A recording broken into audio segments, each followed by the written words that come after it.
Pornografi berasal dari bahasa Yunani, dalam hal ini porne dan grapein. Porne artinya prostitusi dan grapein artinya menulis atau melukiskan atau menggambarkan. Sehingga terjemahan bebas dari pornografi adalah melukiskan atau menggambarkan atau menuliskan suatu kegiatan-kegiatan yang dapat merangsang seksualitas seseorang atau merangsang kepada prostitusi. Itulah terjemahan bebas dari pornografi. Sementara jika kita kaitkan dengan dunia cyberspace atau dunia cyber, dunia digital, maka pornografi kemudian berubah nama menjadi cyberporn.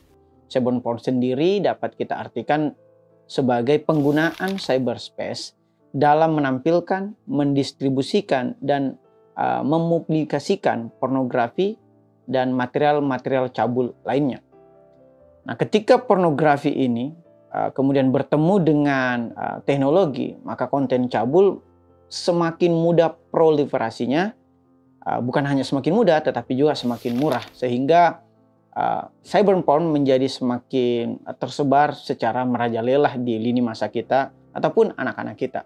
Karena cyberporn ini tidak mengenal usia, dalam artian anak-anak sampai orang yang sudah menikah atau lansia juga bisa saja mengidap adiksi terhadap cyberporn ini. Bukan hanya tidak mengenal usia, cyberporn juga tidak mengenal tempat. Mulai dari ruang rapat anggota dewan, kita tahu ada studi kasus seperti itu, sampai ke tempat-tempat yang paling privat di kamar anak-anak kita misalnya.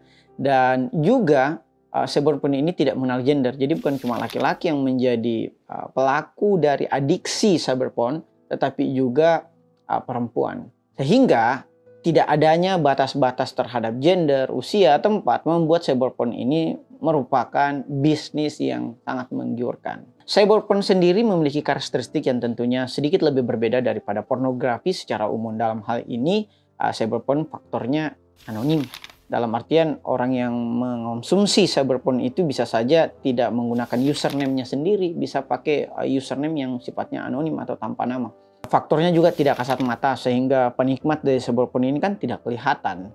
Selain itu, ada juga faktor kenyamanan. Dalam hal ini lebih mudah dan lebih murah mengakses cyberporn daripada pornografi yang secara umum, baik itu dalam bentuk gambar, video, atau bahkan prostitusi secara langsung. Cyberporn juga semakin mudah proliferasinya disebabkan oleh faktor denial atau penyangkalan, dan juga karena ketersediaan dari cyberporn ini sangat-sangat murah, mudah, dan beragam. Sehingga faktor yang menyebabkan cyberporn ini dapat mudah tersebar itu disebabkan pula oleh strategi dari marketing cyberporn yang dilakukan oleh platform-platform penyebar cyberporn itu sendiri. Dalam hal ini transaksinya itu online, sehingga sifatnya menjadi low budget. Disebabkan pula karena kecanggihan teknologi informasi. Bisa juga karena bisnisnya one to one, sehingga tidak memerlukan perantara, hingga kepada upaya-upaya dalam menjebak konsumen. Misalnya menyebarkan link-link yang sebenarnya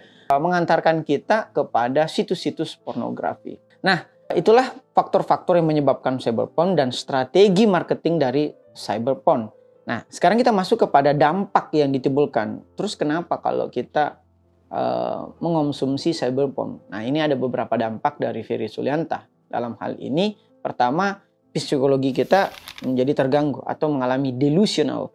Yang kedua, finansial kita menjadi terkuras karena ada beberapa konten cyberporn yang berbayar atau kita harus berlangganan. Yang ketiga, waktu semakin tidak produktif tentunya. Yang keempat adalah menurunnya kehidupan sosial kita karena kita gandrung atau candu terhadap konten-konten cyberporn. Yang kelima adalah mengganggu keimanan tentunya, karena ya cyberporn atau pornografi dalam Islam tentunya dilarang, termasuk pula mungkin di agama-agama yang lain. Yang keenam adalah melemahkan hubungan keluarga, utamanya yang bagi sudah menikah, karena ketika ia mengonsumsi situs-situs pornografi, ia tentu akan membandingkannya dengan pasangan yang halalnya. Yang ketujuh, bagi yang belum menikah mungkin atau bahkan yang sudah menikah pula, menyebabkan semakin mudahnya kita melakukan masturbasi atau onani.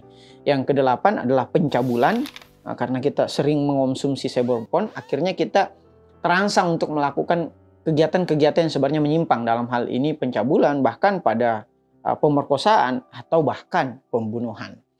Nah, Sehingga yang perlu kita garis bawahi di sini, ketika dampak-dampak cyberporn ini semakin merugikan, baik itu kita sebagai orang tua atau orang dewasa, apalagi bagi anak-anak. Sehingga penting bagi kita untuk mengetahui tahapan-tahapan dari kecanduan atau adiksi, termasuk adiksi dari cyberporn. Nah, menurut Mick Connell dan Kate Campbell, terdapat tahapan-tahapan kecanduan pornografi yang dimulai dari pertama dia cuma melihat satu kali aja gitu ya, dari kiriman WhatsApp temannya atau dia mengklik iklan tertentu di website sehingga menggiringnya kepada konten pornografi. Itu baru tahap pertama, sehingga kemudian ia kecanduan terhadap situs-situs pornografi atau cyberporn. Kemudian tahapan ketiga adalah di mana kecanduannya membuatnya menjadi mati rasa. Misalnya bagi yang sudah berpasangan, ia menjadi tidak terlalu tertarik lagi kepada pasangannya karena saking seringnya ia mengonsumsi cyberporn. Dan yang paling terakhir adalah meningkatkan aksi-aksi seksualitasnya. Misalnya kepada pasangan dia menjadi semakin fetis terhadap hal-hal yang sebenarnya menyimpang.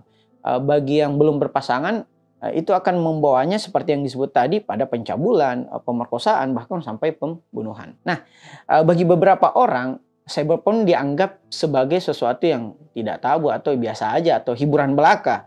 Inilah yang kemudian ia sebut sebagai alasan-alasan dalam mengonsumsi cyberporn. Nah, Ferry Sulianta dalam buku Cyberporn ini menjelaskan terdapat beberapa alasan mengapa seorang masih tetap mengonsumsi cyberporn. Di antaranya adalah alasan yang pertama adalah ia tidak bebas dari rasa adiksi tersebut. Sehingga dia kemudian menganggap bahwa ya saya kan kecanduan, sehingga saya sulit lepas dari cyberporn ini. Yang kedua adalah pornografi menurutnya justru membantu meningkatkan bumbu-bumbu dalam perkawinannya. Sehingga mengatakan bahwa pornografi kan ya ini semacam edukasi bagi mereka baik itu yang sudah berpasangan maupun yang belum berpasangan. Yang ketiga adalah pornografi kan tidak menyakiti siapapun. Korbannya kan cuma saya, iya, tetapi kan itu tetap merupakan kriminalitas atau kalau dikaitkan dalam norma agama ya ini merupakan dosa. Dan yang terakhir, alasan orang mengonsumsi cyberporn adalah karena suatu saat nanti kalau saya menikah kan pornografi saya kan akan atau adiksi saya kan akan berhenti juga. Padahal tidak menutup kemungkinan orang yang sudah menikah sekalipun masih tetap mengonsumsi cyberporn atau bahkan malah lebih akut lagi atau lebih adiktif lagi.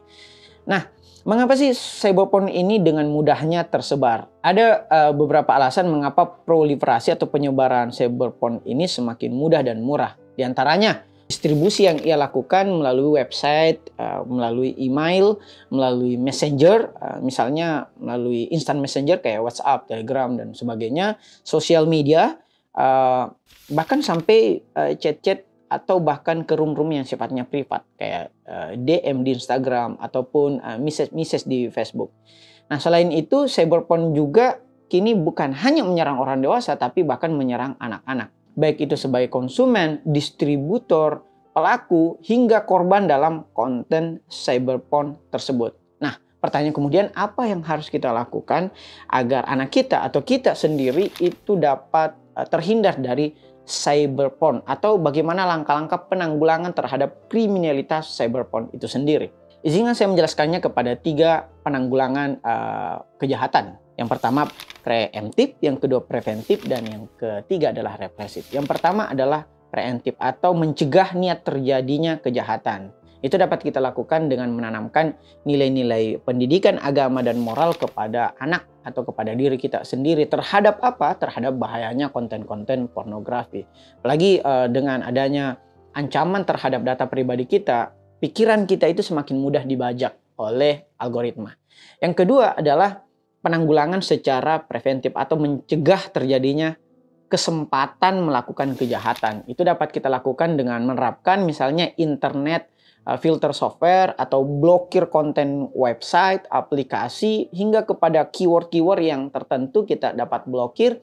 Dapat pula kita melakukan remote management atau perangkat-perangkatnya anak itu kita bisa remote dari jarak jauh. Bisa kita juga terapkan IM alert dan analysis. Bisa juga internet use time control atau penggunaan waktu berinternet hingga kepada parental control yang ada di konten atau perangkat anak-anak kita.